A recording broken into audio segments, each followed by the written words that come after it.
Morning, my name's Chris. If I haven't met you yet, please come and say hello at the end of the service.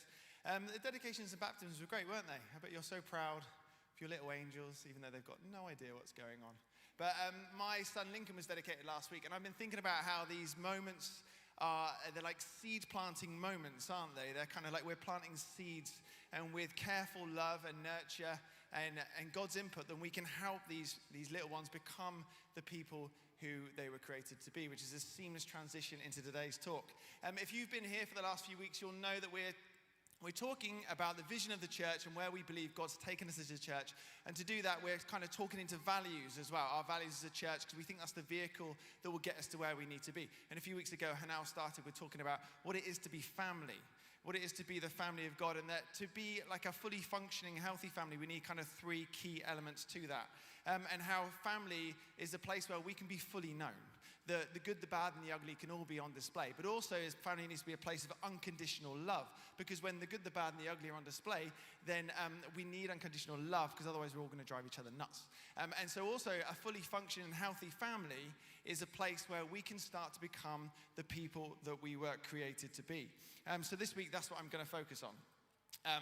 And let's be honest, if we're being really honest, there's a desire in each of us to be great, isn't there? That's why kids love to play superheroes or doctors and nurses, or why stories like Harry Potter capture our imagination. This notion that we were all born for something significant. Many anthropologists, psychologists, and sociologists will also advocate that at the core of who we are as humans is the same six essential, like core needs. I'm not saying we've all had the lived experience, but at the core of who we are, we all have the same desires, fears, concerns, worries, and hopes. I'm just going to reel these off quickly. The first need we have is the need for certainty or security. We all have the need we all want to avoid pain, and we all want some sort of comfort and pleasure in life. On the other side of it, we all have a need for uncertainty and variety. That actually if life is exactly the same, then it feels a bit dead. That actually we need some sort of uncertainty and variety to bring us to life. But equally, too much of that can freak us out because we've got too much space to walk into.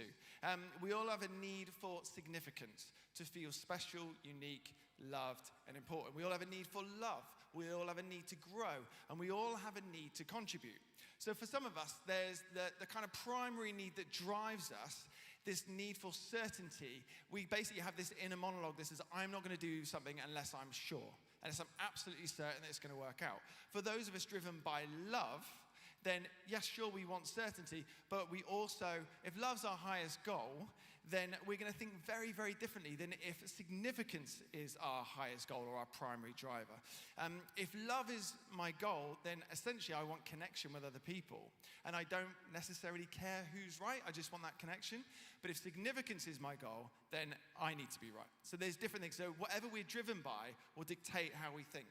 And it's vital that I think we all individually, but also sometimes collectively, think about what is my primary driver, what is the thing that is my number one need in life, because that will dictate how I live my life. Commentators suggest that, sure, we all want love and we all want a bit of certainty, but most of us, like 90% of us, spend our daily attention on the need for significance.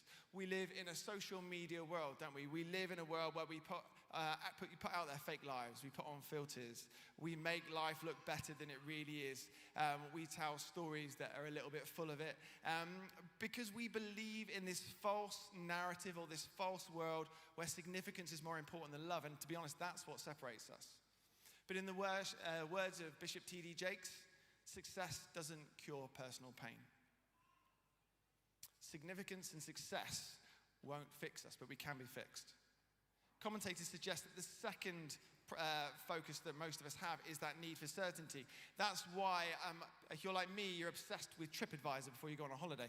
I want to know for sure what the food's like in my hotel. I want to know for sure what the actual condition of my room is like. And if you're buying online, we visit websites like Trustpilot, we read all the reviews because we want certainty. Or it's why if one of our friends recommends either a restaurant or a TV show or a hairdresser, like that matters because we want to narrow down the uncertainty in life.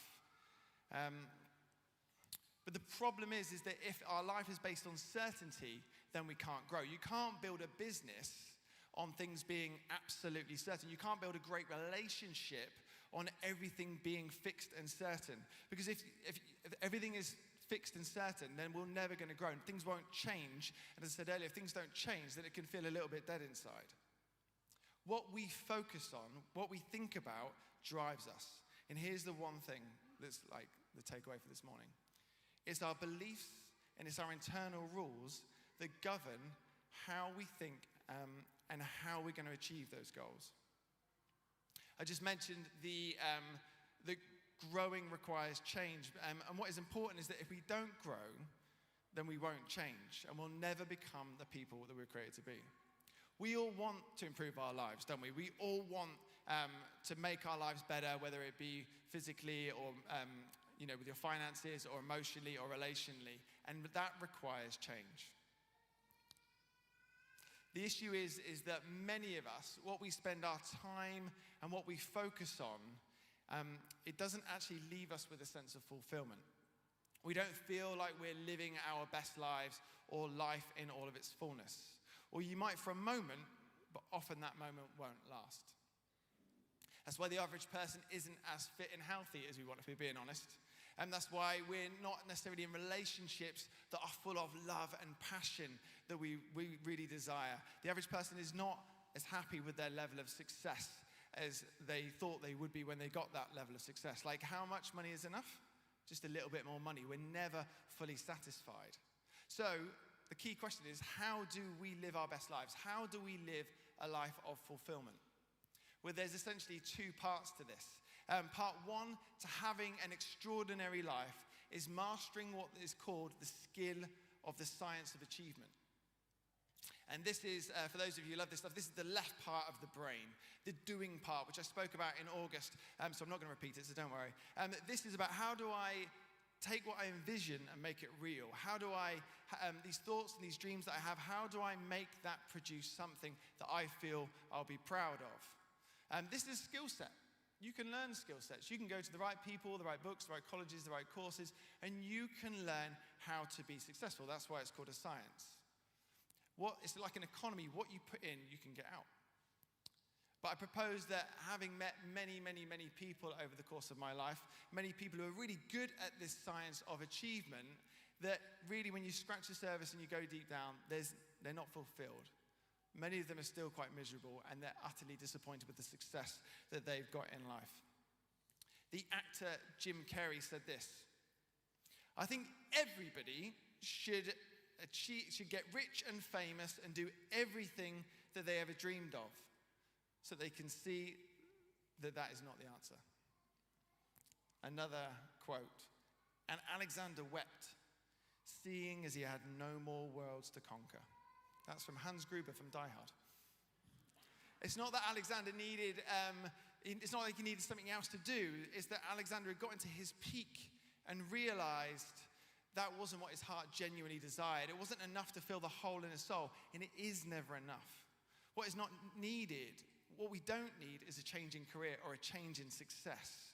The change that is needed is not external, but is internal. Which is the second part of what I said it takes to have an extraordinary life, which is the art of fulfillment, which is the right part of the brain for those who are interested. If we want an extraordinary life, we can't just achieve, we've got to be fulfilled. There's a science to success. Like I said, it doesn't matter what age you are, what color, what gender, what race. If you do certain things, you'll have an abundance of money.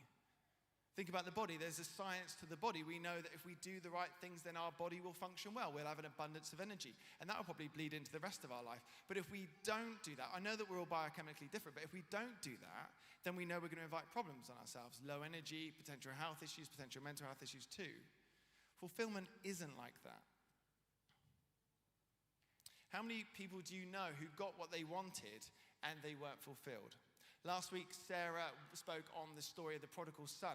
And actually, the son asked for stuff from his father, and his father gave him everything, but it wasn't enough. It didn't fulfill him. It didn't fix what he thought he wanted. That wasn't the desire of his heart. Success without fulfillment is the ultimate failure.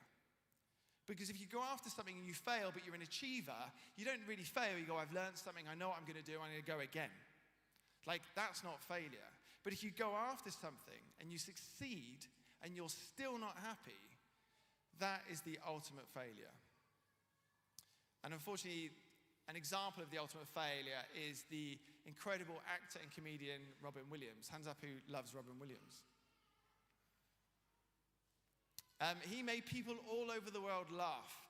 Many people were touched by him. Many of our childhoods, if you're of a certain age, have memories associated with Robin Williams. Think about the brilliant movies, Mrs. Doubtfire, Hook, Jumanji, Aladdin, Patch Adams. The list is long and endless. How good was he at the science of achievement? He wanted to be a great comedian, and he wanted to make the whole world laugh, and he did. He wanted a TV show, and he got it. He wanted the #1 TV show in ratings, and he got it. He wanted to transition into movies, and he did it. He wanted an Academy Award for not being funny, and he got it. Good Will Hunting, if you're thinking. He wanted a beautiful family, and he achieved absolutely everything. And sadly, he ended his own life. And I know around the end there were circumstances around his health and people saying that that played into that decision, but we know that he was plagued with addiction problems his whole life. He had problems with drugs and alcohol because he made everybody happy but whom? Himself. Success and achievement alone will not satisfy us. It won't. It won't bring us fulfillment, and it won't give us life, and it won't give us life in all its fullness.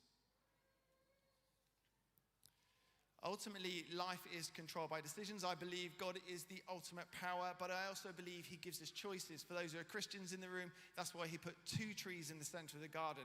From the very beginning, he gave us choice. For those of you who this is all new to you, that just means he gave us choice from the start.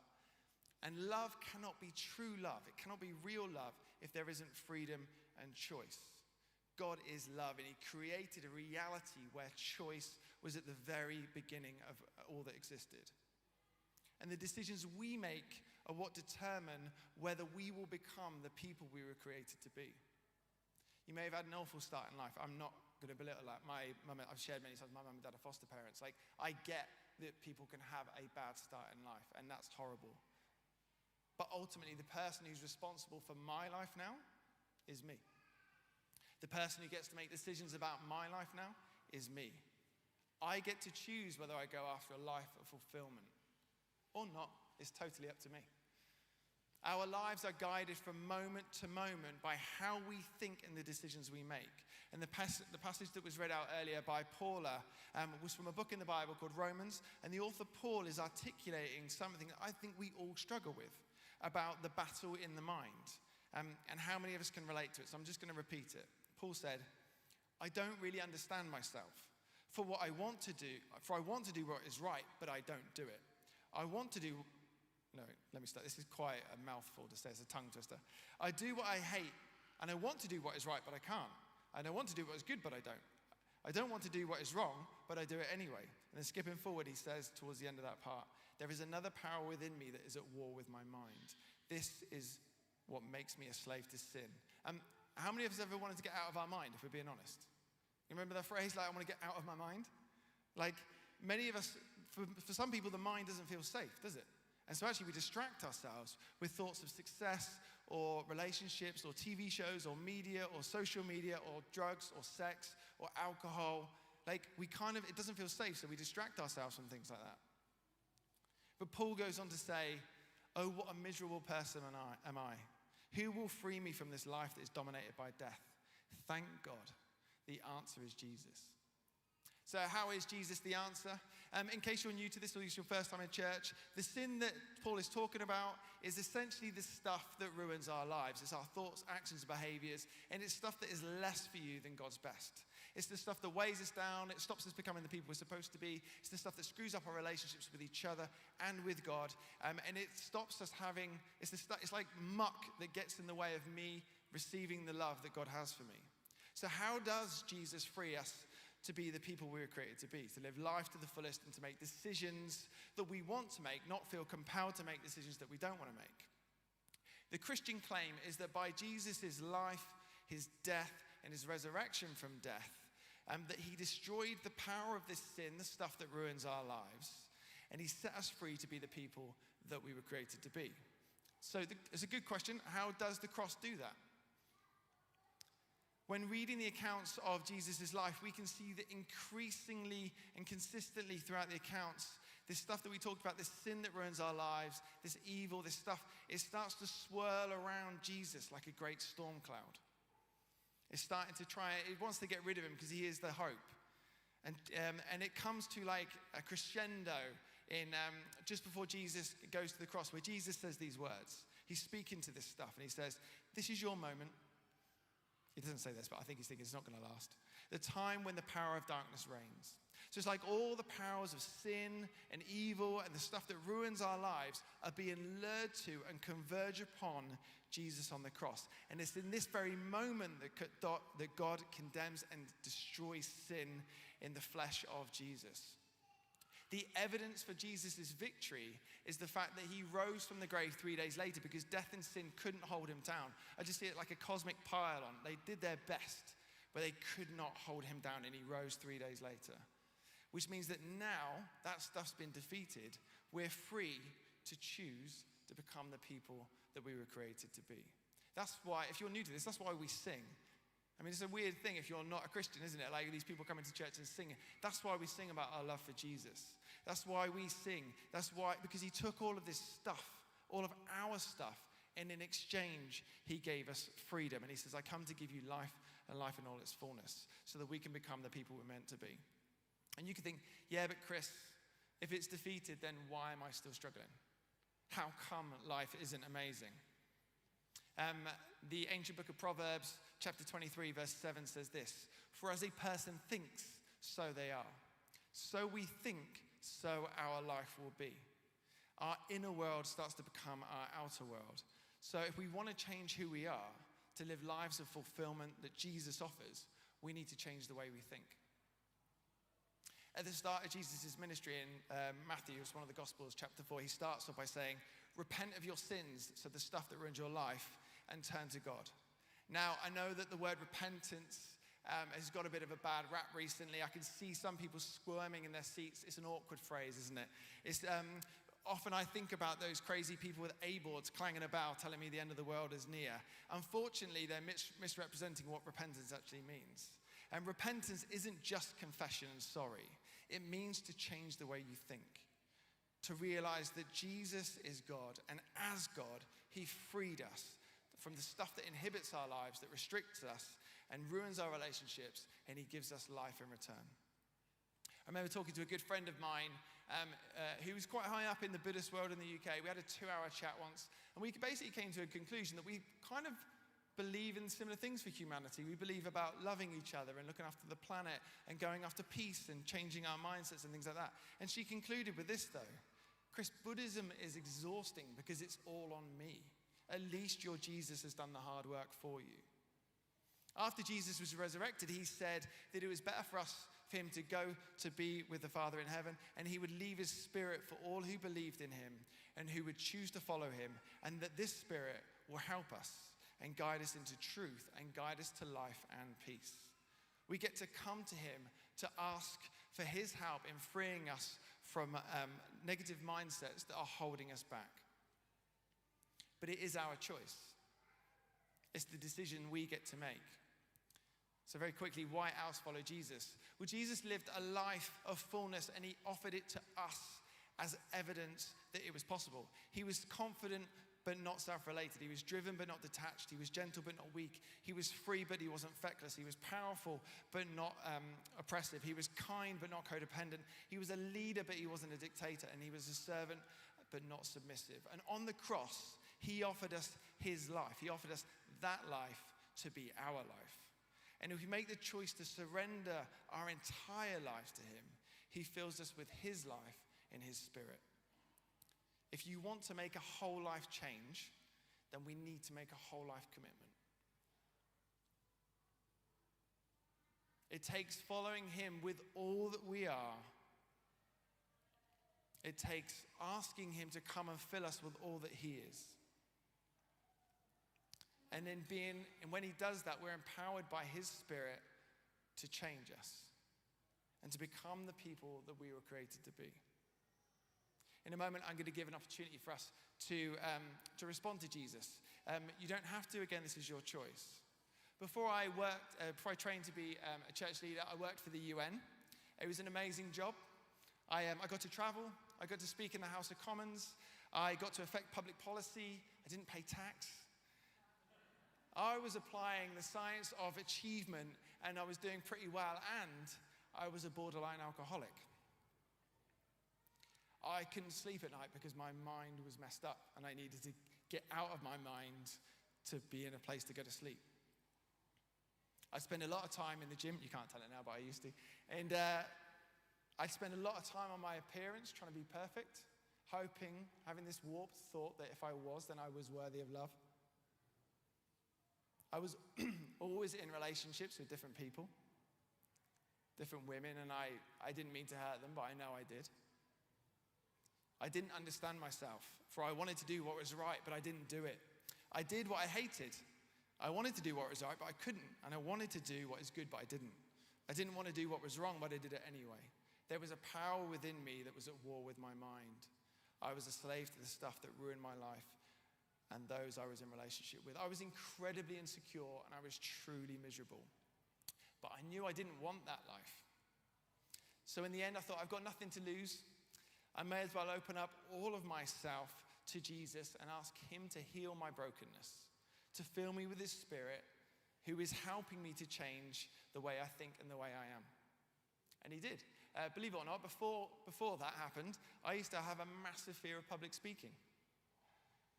I was plagued by fears and insecurities. And you can imagine that in my line of work now and before, having a fear of public speaking was a huge bummer. I used to have a massive fear of not being good enough. I think we all probably have that. And my biggest fear that I wasn't good enough to be truly loved by other people. And when I opened myself up to his Spirit, he ever so kindly started to change how I thought about myself, how I thought about other people, and how I thought about him. And I cannot tell you what a relief it is to not think that way anymore. My life is literally completely different in a good way, in every single way, except that I obviously now have to pay tax. So now I'm not saying in any way, shape, or form that I am the finished article, but I am becoming. I'm becoming the person I was created to be. But the change started to happen by opening myself up to receive God's love, and not just so I could know it in there, but so I knew it in my very core. Because I needed him to set me free. I couldn't do it on my own. We can't do these things on our own. I'm sure that, as I mentioned earlier, Robin Williams, I bet he tried it many times. But we need God's help to free us. And it's not just if you're at that end of the spectrum, it's all of us on there. Evidence of the reality of Jesus is in the lives that he's changed. And there are millions and millions and millions of pieces of evidence walking around the earth right now. But the beauty of Christianity is it all hinges on choice. We get to decide whether or not we do this.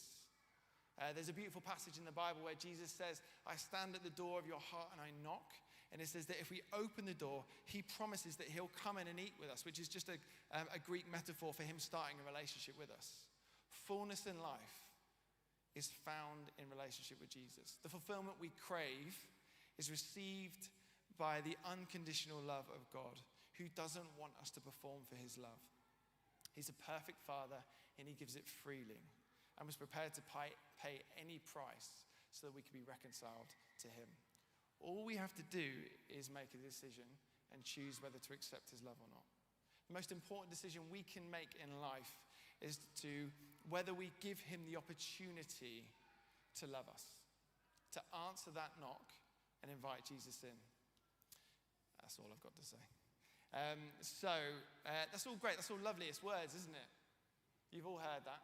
But let's spend a bit of time and see if it is a bit of a reality. So I'm going to invite you to stand up. You've been so patient. Thank you. You've listened to me.